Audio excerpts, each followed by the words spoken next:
Hello and welcome back to the another episode of Daily Quiz for IAS Prelims 2025. It is 18th October today, and in this video we are going to derive the important prelims based questions from these articles which are mentioned on this slide. Before we will start our discussion, I would like to give the brief introduction of this initiative so that you will get more connected with the video. In this video, every day we discuss three types of questions. The first set of questions which we discuss here are taken from the current affairs. You know what we do? We take up the most important articles from the newspapers, we break them down and derive the prelims based questions from those articles so that it will give the idea how the questions could be asked from the current affairs. And the another set of questions which we discuss here are taken from the static portion. And as you know, right now we are discussing the Indian polity, and in it we are discussing the fundamental rights. And in fundamental rights, we are going to discuss Article 22. It is Article 22, not 21. 21 we discussed yesterday, and we are going to derive a prelims based question on that. After discussing this, we will shift our approach to the last part of our discussion, in which we are going to discuss few previous year questions. We will try to find out the ways and means by which we can solve those questions, and also we will try to find out how we can implement that knowledge in the upcoming exam. So this is in a nutshell about this video. Now before we will start our discussion, I would like to request you a few things. Please do follow these. It would be very much helpful for you. First of all, please do watch the full video. This is going to be very much interesting and very much important for you. Because the source which we are taking in here is the same source which the UPSC uses for framing your paper. So there are high chances that many questions can coincide, or at least the statements can coincide. So please do watch the full video, be on the safer side and get as much information as possible. And the another thing which I want to request you guys, please do follow it. Please note down these questions which we discuss here. These are going to be very much important for you when your exams would be near. At that time you would want to revise the current affairs, but the time won't permit, because revising the current affairs of the whole year is practically difficult. It is at that time when you have to revise the static portion, you have to go for the CSAT and other stuff also. So if at that time you have these questions with you, you would just revise the questions. These questions will definitely connect you with the current affairs of the year, as well as it will boost your confidence before entering the exam. As it is said, you should solve as many questions before the exam. So by solving these questions, it will definitely help you in the both ways. And another thing which I want to request you here is, please do subscribe the channel and share it with your friends so that they may also get benefited from this initiative. And please do write in the comments what else should we bring for you. You can criticize us as much you want to, but please be respectful in that. And also write down in the comments what else should we bring, why do we lack, why do we need to improve, so that we will improve ourselves and help you help you in the best way possible. So this is in a nutshell the introduction of this video. Now let us start our discussion by looking at the first article, which is about a modified universal basic income policy may be more feasible.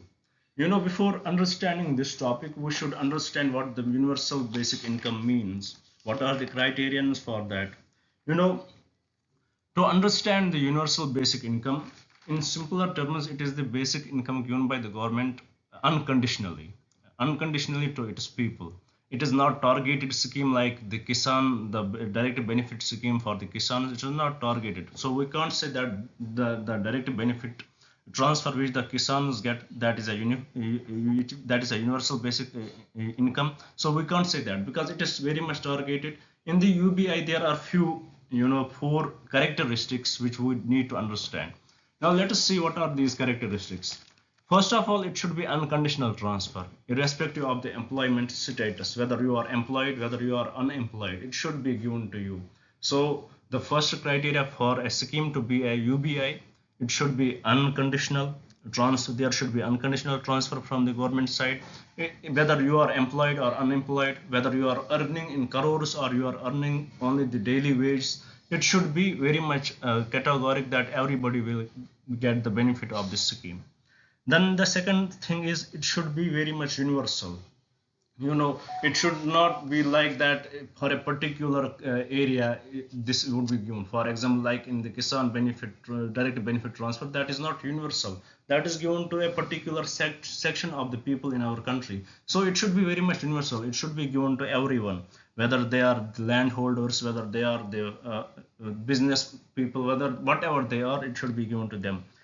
And the another thing, it should be very much periodic, like that whether it should be given after for every day or for once a month or once a year, it should be given periodically. It should not be delayed. For example, if it is given for few months, it is given monthly, but after some time it will be delayed for 1 year or 2 years, then it will be brought back. It should not act like that. So it should be given after every period after every period decided by the government, whether it is a daily wage, whether it is monthly, or whether it is yearly. It should be very much periodic.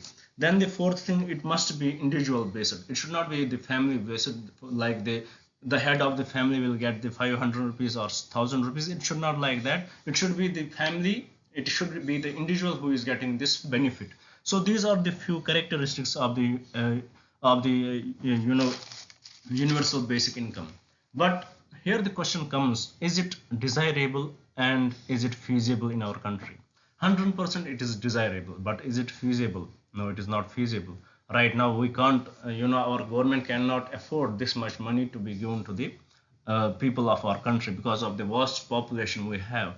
So what, according to the author, if we are not going for this fully modified scheme, but we should at least try a model of it, and in that model we should bring in the limited universal income transfer, in which only few percent of the GDP would be invested. For example, according to the author, we should, with respect to right now we have money schemes, in addition to those schemes we should give extra at least 144 rupees to every citizen and see whether it is feasible, whether it is desirable in our country. Let us experiment it. So according to the author, we should go for an alternative, half UBI, in which we will give to every citizen, whether he is rich or poor, irrespective of his status. We should implement it, but at a very minimum value. Then we will see how it goes. So this is in nutshell what was in the article. I hope you had understood it, what universal basic income is, what are its four characteristics that we need to know it. Let me repeat that again. It should be unconditional transfer, it should be universal, it should be periodic, and it should be individual. So these four characteristics we should know about UBI. A question can be asked with respect to any scheme which we have, whether they will ask whether it is a UBI. So we have to consider these four important terms in a scheme, whether these four important terms are included in that particular scheme. If any scheme satisfies these four conditions, then it would be called universal basic income. So this is what we get from this article, and with respect to this we will solve a prelims based question and get more idea about it. Then the another article which was in the news is about the end game, as the heading suggests. It is actually about the Google monopoly case in the US district court, where the judges ordered that they ordered against the Google, as they are enjoying the monopoly and trying to curb the market of other apps in the Android phones or Apple phones. So with respect to that, what is the context of the case here? Here is a gaming app which is Epic Games. They have they are installed on the they are used by many smartphone users, Android phone users. And with respect to that, there is a when you are playing that game and you want to update the character, you have to pay the money. So that money goes to the Google itself. It has Google acts as an intermediary between the end game and the between the Epic Games and the individual who is using it. So this did not go well with the gaming app. So they went to first they used an alternate source for getting that revenue. With respect to the Google went to the courts that this Epic game is giving us the problem is they are we are losing huge amount of money because of its updates.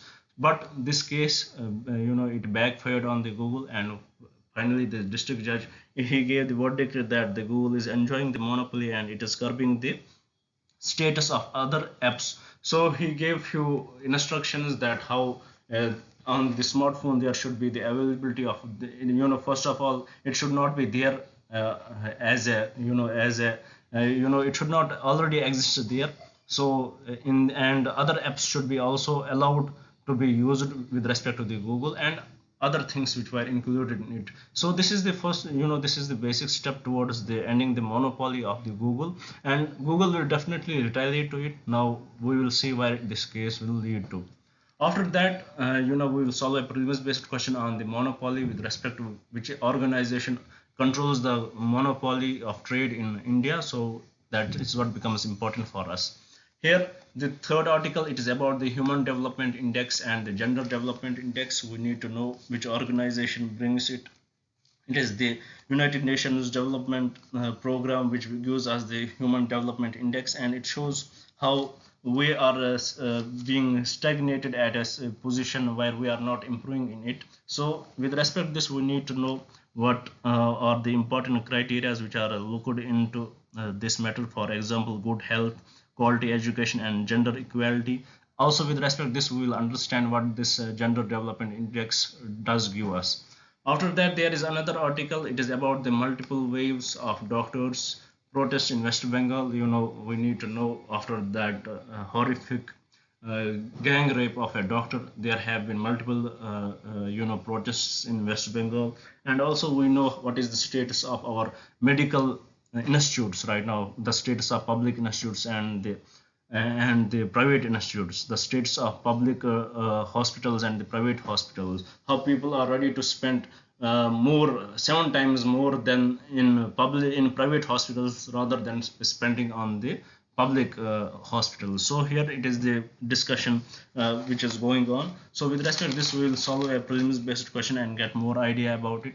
After that, there were few, as you know, yesterday we did not took our class because there were many articles which were relevant, which we had already discussed. So I felt a little bit because the number of articles which were new were very small. So today I had joined yesterday's class too. We are going to discuss what antimicrobial resistance is. We are going to discuss derive a question on this, and finally we are going to discuss this Battle of Velong, as we celebrated the 62nd anniversary of the Battle of Velong, how it is important, how it showed the braveness of just 1800 soldiers in the Arunachal Pradesh, how they resisted the 4,000 soldiers of Chinese, and also further the 15,000 which came in the second wave. So this is very much significant and very much important for us to know what it is related to.